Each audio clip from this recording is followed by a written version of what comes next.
Hi team, Miss Fawn here to talk to you about chapter 9 of Beloved.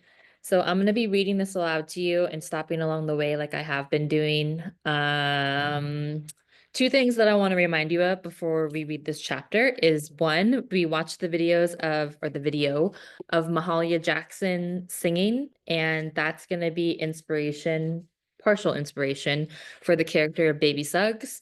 Baby Suggs is also inspired by um Jesus to some degree, and we're going to talk about this a lot later.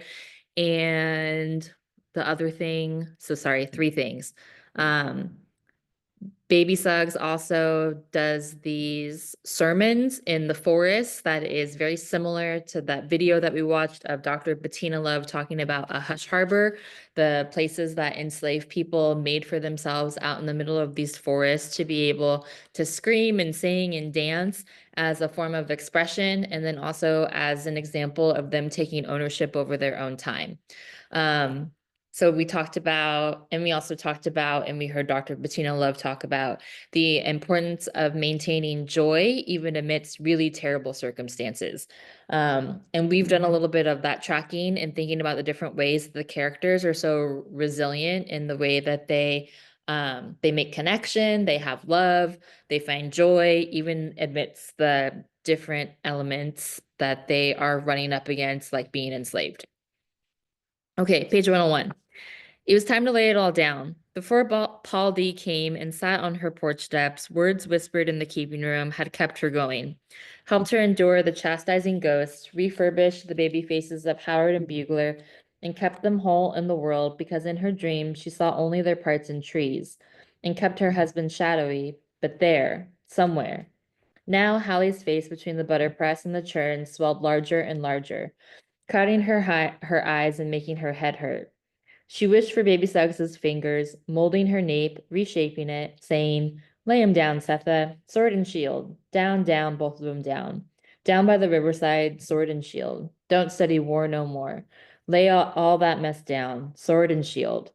And under the pressing fingers and the quiet, instructive voice, she would, her heavy knives of defense against misery, regret, gall, and hurt. She placed one by one on a bank where clear water rushed on below. 9 years without the fingers or the voice of baby Suggs was too much, and words whispered in the keeping room were too little. The butter-smeared face of a man God made, none sweeter than, demanded more. An arch built, or a robe sewn, some fixing ceremony. Setha decided to go to the clearing, back where baby Suggs had danced in sunlight. Okay, so I would make a little note here that the clearing is the equivalent to like a hush harbor. Before 124 and everybody in it had closed down, bailed over and shut away, before it had become the plaything of spirits and the home of the chafed, 124 had been a cheerful, buzzing house where baby Suggs, holy, loved, cautioned, fed, chastised, and soothed, where not one but two pots simmered on the stove, where the lamp burned all night long. Strangers rested there while children tried on their shoes. Messages were left there for whoever needed them was sure to stop in one day soon. Talk was low and to the point. For baby Suggs, Holy didn't approve of extra. Everything depends on knowing how much, she said, and good is knowing when to stop. Okay, the 124 that we know is a 124 that no one wants to visit. 124 was not always like this. So we're getting flashback to baby Suggs and when 124 was a really lively place. People would go there as a safe place for them to visit. They could get food, they could leave messages, and because it was such a popular place for formerly enslaved people to go, they could leave messages for other people to eventually get to. Okay, it was in front of that 124 that Setha climbed off a wagon, her newborn tied to her chest, and felt for the first time the wide arms of her mother-in-law, who had made it to Cincinnati, who decided that because slave life had, quote, busted her legs, back, head, eyes, hands, kidneys, womb, and tongue, end quote, she had nothing left to make a living with but her heart, which she put to work at once. Accepting no title of honor before her name, but allowing a small caress after it, she became an unchurched preacher, one who visited pulpits and opened her great heart to those who could use it. In winter and fall, she carried it to AMEs and Baptists, holinesses and sanctifieds, the Church of the Redeemer and the Redeemed. Uncalled, unrobed, unanointed, she let her great heart beat in their presence.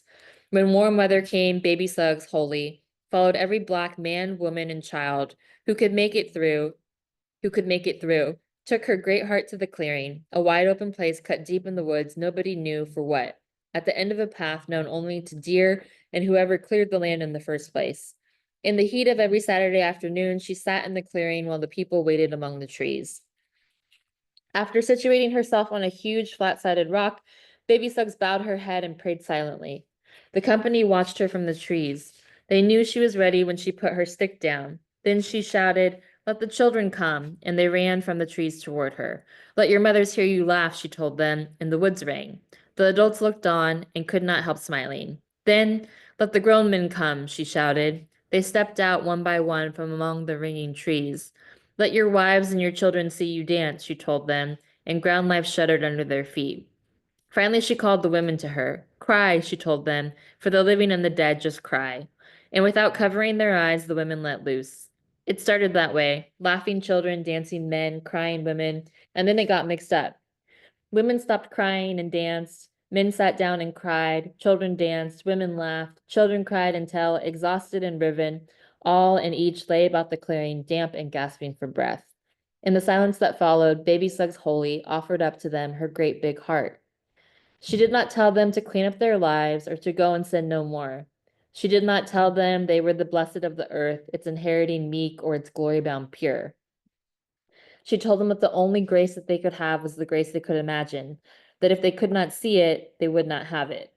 Okay, so there's some notions with religion that Toni Morrison is touching on here with Baby Suggs, that sometimes religion can be used in kind of emotionally damaging ways, that any suffering that someone faces, they are told that it is worth it because they'll get paid back in the afterlife for their suffering. And Baby Suggs doesn't want to perpetuate that. So she doesn't tell them that they're sinners and that's why they've lived this life, or that they're suffering now because they're going to have a better afterlife. She has a different message for them.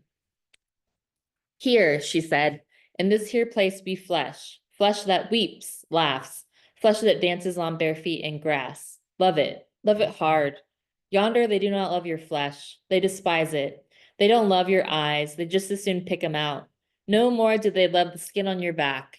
Yonder they flay it. And oh, my people, they do not love your hands. Those they only use, tie, bind, chop off, and leave empty. Love your hands, love them. Raise them up and kiss them. Touch others with them.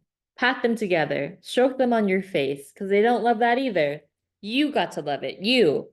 And no, they ain't in love with your mouth. Yonder, out there, they will see it broken and break it again. What you say out of it, they will not heed. What you scream from it, they do not hear. What you put into it to nourish your body, they will snatch away and give you leavings instead. No, they don't love your mouth. You got to love it. This is flesh I'm talking about here. Flesh that needs to be loved. Feet that need to rest and to dance. Backs that need support. Shoulders that need arms. Strong arms, I'm telling you. And oh, my people out yonder, hear me. They do not love your neck, unnoosed and straight. So love your neck. Put a hand on it, grace it, stroke it, and hold it up. And all your inside parts that they just as soon slop for hogs, you got to love them. The dark, dark liver. Love it, love it. And the beat and the beating heart, love that too. More than your eyes or your feet, more than your lungs that have yet to draw free air, more than your life-holding womb and your life-giving private parts. Hear me now, love your heart, for this is the prize. Saying no more, she stood up then and danced with her twisted hip the rest of what her heart had to say, while the others opened their mouths and gave her the music. Long notes held until the four-part harmony was perfect, enough for their deeply loved flesh. Okay, so Baby Suggs is full of love that she's offering to other people, and she's trying to preach to them a sermon of self-love, that they have to love themselves, even though the messaging that they've received their whole life is that they're not loved. And she's already offered them a place of community within 124, but then she creates this place in the clearing, and that becomes another space for community to be made. So she's a pretty big deal. She's a pillar of the community, that Baby Suggs. All right. So Setha is thinking about that, and then we're going to be back into Setha's memory here. Setha wanted to be there now. at least to listen to the spaces that long ago singing had left behind. At the most, to get a clue from her husband's dead mother as to what she should do with her sword and shield now. Dear Jesus, now 9 years after Baby Suggs Holy proved herself a liar, dismissed her great heart, and lay in the keeping room bed, roused once in a while by craving for color and not for another thing. Those white things have taken all I had or dreamed of, she said, and broke my heartstrings too. There's no bad luck in the world but white folks. 124 shut down and put up with the venom of its ghost. No more lamp all night long or neighbors dropping by. No low conversations after supper. No watched barefoot children playing in the shoes of strangers. Baby Suggs Holy believed she had lied. There was no grace, imaginary or real, and no sunlit dance in a clearing could change that. Her faith, her love, her imagination, and her great big old heart began to collapse 28 days after her daughter-in-law arrived. Okay, so we already know this. 124 is not a place that people want to visit or go to, but it used to be this really bustling, lively, joyful, full of love location that people would go to feel safe and good and hear Baby Suggs preach. I would put a little post-it in your book on page 105 where it says, her faith, her love, her imagination, and her great big old heart began to collapse 28 days after her daughter-in-law arrived. Okay, so I think you guys have been really good about being able to put pieces together. But put the pieces together. What is the big event that causes Baby Suggs to go from this pillar in the community to being someone who's super sad? What do we assume happens 28 days after Setha arrives to 124 after she has escaped from Sweet Home? Yet it was to the clearing that Setha determined to go, to pay tribute to Hallie. Okay, so now we're back in the present moment because Setha is coming to terms with the fact that Hallie is probably most likely dead. And so she's trying to figure out what she should do with her heart now that she knows this information and now that Paldi is in her life. So we're back to the present now. Before the light changed, while it was still the green blessed place she remembered, misty with plant steam and the decay of berries. She put on a shawl and told Denver and Beloved to do likewise. All three set out late one Sunday morning, Setha leading, the girls trotting behind, not a soul in sight. When they reached the woods, it took her no time to find the path through it because big city revivals were held there regularly now, complete with food-laden tables, banjos, and a tent. The old path was a track now, but still arched over with trees dropping buckeyes into the grass below. There was nothing to be done other than what she had done, but Setha blamed herself for Baby Suggs's collapse. Okay, more information to add to those notes. If Setha feels responsible for Baby Suggs's collapse, what happened? However, many times Baby denied it. Setha knew the grief at 124 started when she jumped down off the wagon, her newborn tied to her chest in the underwear of a white girl looking for Boston. Followed by the two girls down a bright green corridor of oak and horse chestnut, Setha began to sweat a sweat just like the other ones when she woke, mud-caked on the banks of the Ohio. Amy was gone. Setha was alone and weak but alive, and so was her baby. Okay, so Setha's feeling nervous. They're going to go out to the clearing, Setha, Denver, and Beloved. And while she's walking there, she starts to feel sweaty. She thinks to herself, I haven't felt sweaty like this since I gave birth to Denver. And so now we're back in Setha's memory in the birth of Denver. And remember, we were just in Setha's memory with the birth of Denver as Denver was retelling her own birth to Beloved in chapter 8. Okay. She walked a ways downriver and then stood gazing at the glimmering water. By and by, a flatbed slid into view, but she could not see if the figures on it were white people or not. She began to sweat from a fever she thanked God for, since it would certainly keep her baby warm. When the flatbed was beyond her sight, she stumbled on and found herself near three colored people fishing, two boys and an older man. She stopped and waited to be spoken to. One of the boys pointed, and the man looked over his shoulder at her. A quick look, since all he needed to know about her he could see in no time. No one said anything for a while. Then the man said, heading cross? Yes, sir, said Setha. Anybody know you coming? Yes, sir. He looked at her again and nodded toward a rock that stuck out of the ground above him like a bottom lip. Setha walked to it and sat down. The stone had eaten the sun's rays, but was nowhere near as hot as she was. Too tired to move, she stayed there, the sun in her eyes making her dizzy. Sweat poured over her and bathed the baby completely. She must have slept sitting up because when next she opened her eyes, the man was standing in front of her with a smoking hot piece of fried eel in his hands. It was an effort to reach for, more to smell, impossible to eat. She begged him for water, and he gave her some of the Ohio in a jar. Setha drank it all and begged for more. The clanging was back in her head, but she refused to believe that she had come all that way, endured all she had, to die on the wrong side of the river.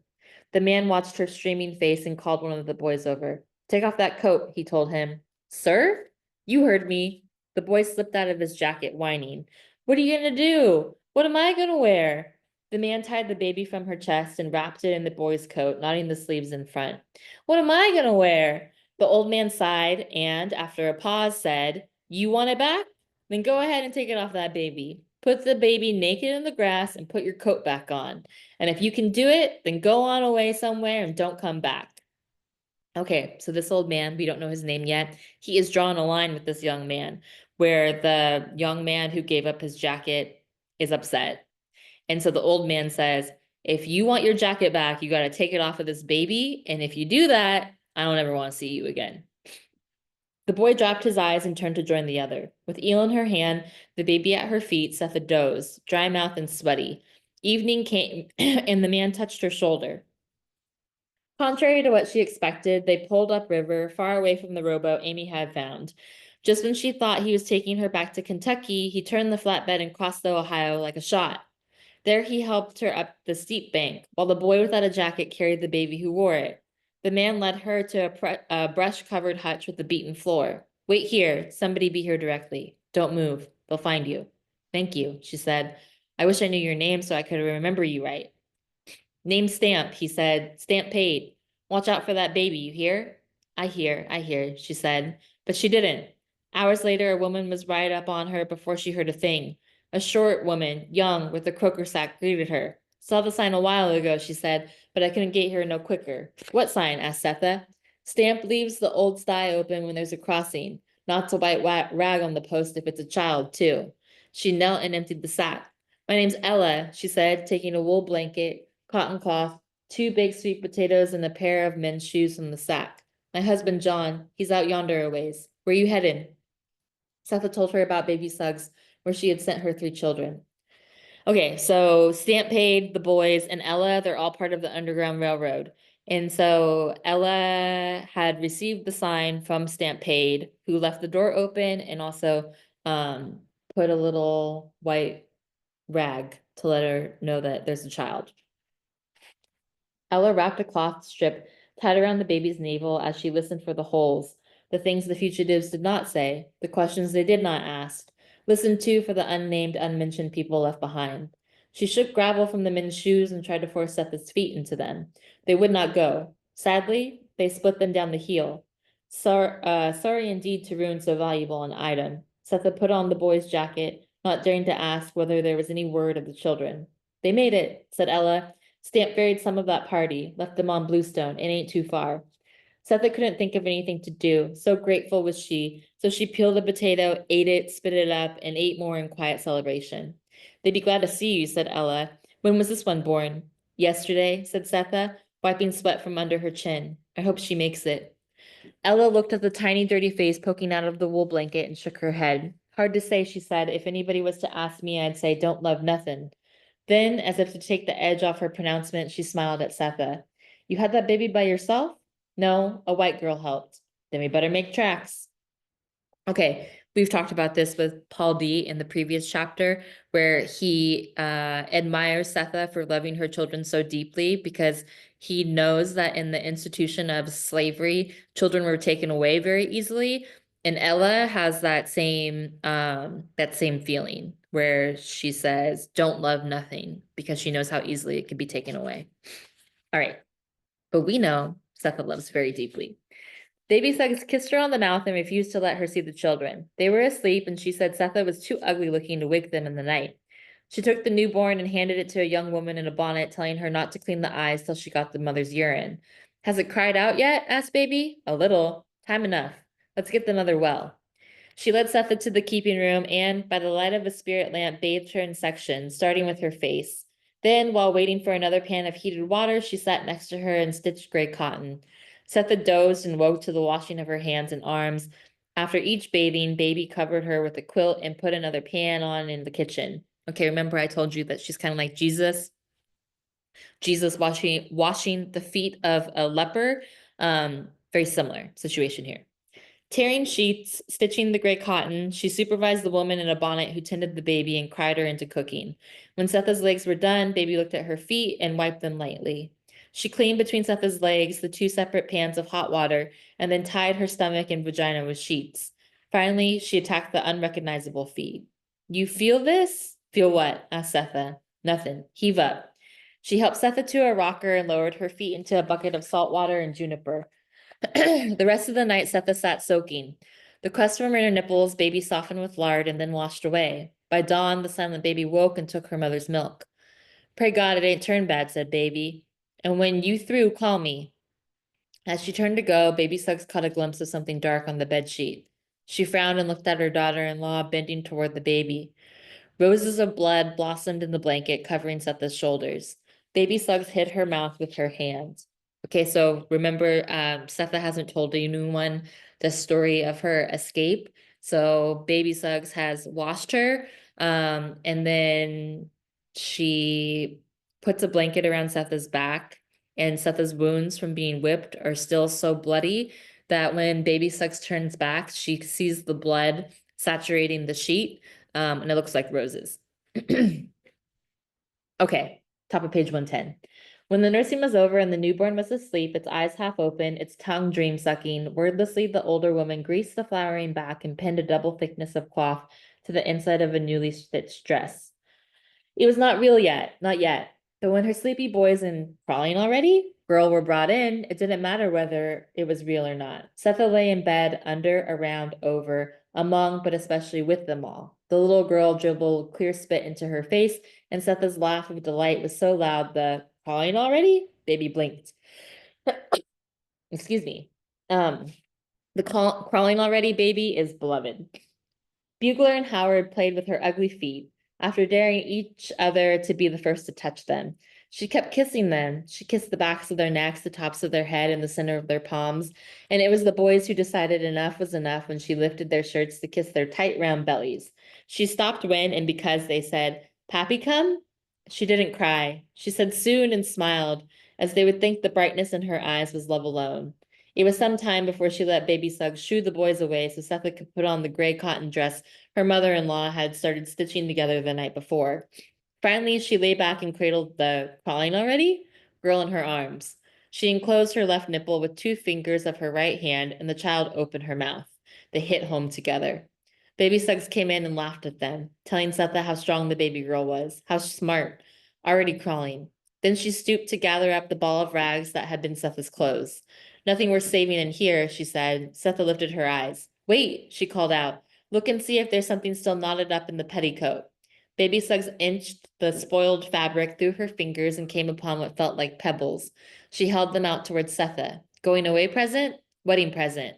Be nice if there was a groom to go with it. She gazed into her hand. What you think happened to him? I don't know, said Setha. He wasn't where he said I met him at. I had to get out. Had to. Setha watched the drowsy eyes of the sucking girl for a moment, then looked at Baby Suggs's face. He'll make it. If I made it, Hallie sure can. Well, put these on. Maybe they'll light his way. Convinced her son was dead, she handed the stones to Setha. I need holes in my ears. I'll do it, said Baby Suggs, soon as you up to it. Setha jingled the earrings for the pleasure of the crawling already girl who reached for them over and over again. Okay, so we've been wondering, how does Beloved know about Setha's earrings?